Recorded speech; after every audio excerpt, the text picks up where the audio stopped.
शायद ही कोई ऐसा ऑफिसर होगा जिसने कश्मीर में 7 टेन्योर सर्व किए हैं। एक amazing podcast lieutenant general DP Pandey sir के साथ हमने रिकॉर्ड किया है। फिलहाल इस क्लिप को एंजॉय करिए, पूरा एपिसोड देखना है, डिस्क्रिप्शन में लिंक दिया है। जय हिंद। आर्मी की कोई ऐसी फिल्म, सेना पर या फौजियों पर बनी कोई फिल्म जो आपको बहुत ज़्यादा पसंद हो? I wish I could name. क्यों, आपको रियल नहीं लगी हो या बट क्लोज टू रियलिटी नहीं है या? One which inspired me was Hindustan की कसम. ओके। ठीक है, very old, nobody has heard of this movie. उसमें एक अमिताभ बच्चन, अजय देवगन वाली? नहीं, वो बहुत और- पुरानी है। अच्छा, बहुत सही और पुरानी है। या I don't even remember the hero, but मेरे को वो सॉन्ग बिल्कुल बड़ी क्रेजी क्लिप था सॉन्ग का, हिंदुस्तान की कसम हो Okay. हिंदुस्तान की जब मैं वो गाना अभी भी गाता हूँ मेरे बाल ऐसे खड़े हो जाते हैं। सो जब मैं नेशनल एंथम सुनता हूँ या गाता हूँ, माई हेयर ना इट ग्रोज अभी भी, बुढ़ा शरीर, बट अभी एक मेवाड़ इंस्टीट्यूट है, बहुत ही बढ़िया, गाज़ियाबाद में एक इंस्टीट्यूट है, and they called me for शहीदी दिवस, एंड आई वेंट। क्या बच्चे, क्या पोयम, तुम कह रहे हो जेंजी, वो बच्चों ने पोएम्स लिखी हैं, कविताएं लिखी हैं शहीद भगत सिंह, राजगुरु और सुखदेव के बारे में।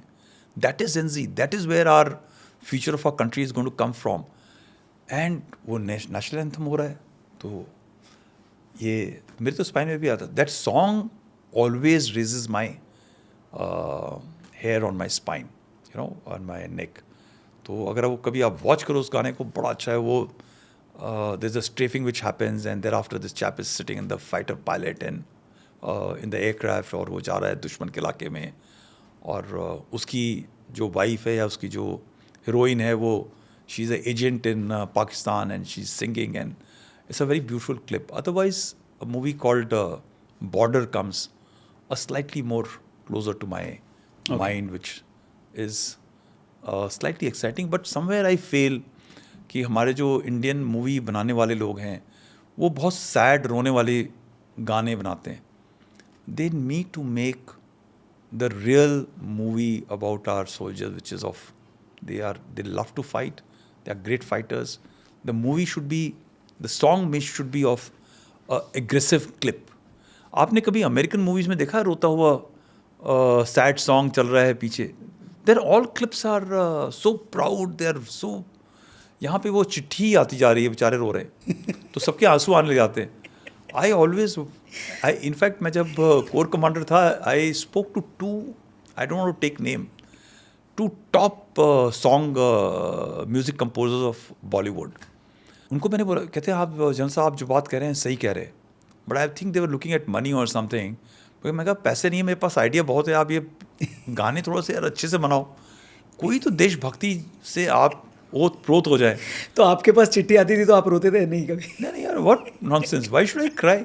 आई used to write letter, my wife used to write letter every day, I used to write letter every day. 14 दिन 15 दिन, एक महीने की चिट्ठी एक साथ आती थी, बिकॉज एक महीने में एक बार लिंक होता है। तो जब वो लिंक होगा तो वो एक महीने की चिट्ठी लेकर चला, सभी जवानों में चली जाती थी।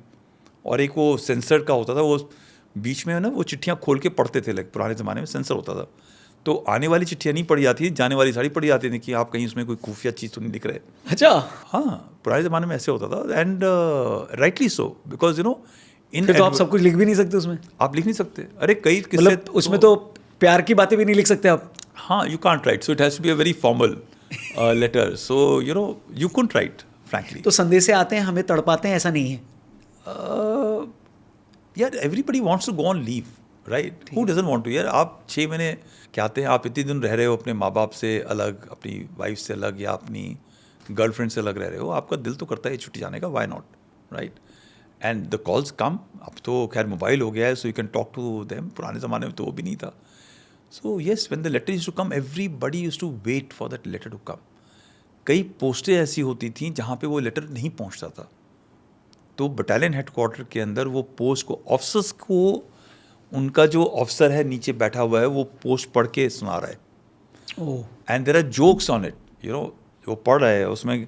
सो sometimes they will pull leg, there are some stories in which there is bad news which is not conveyed to the soldier और to the officer, because he can't come down.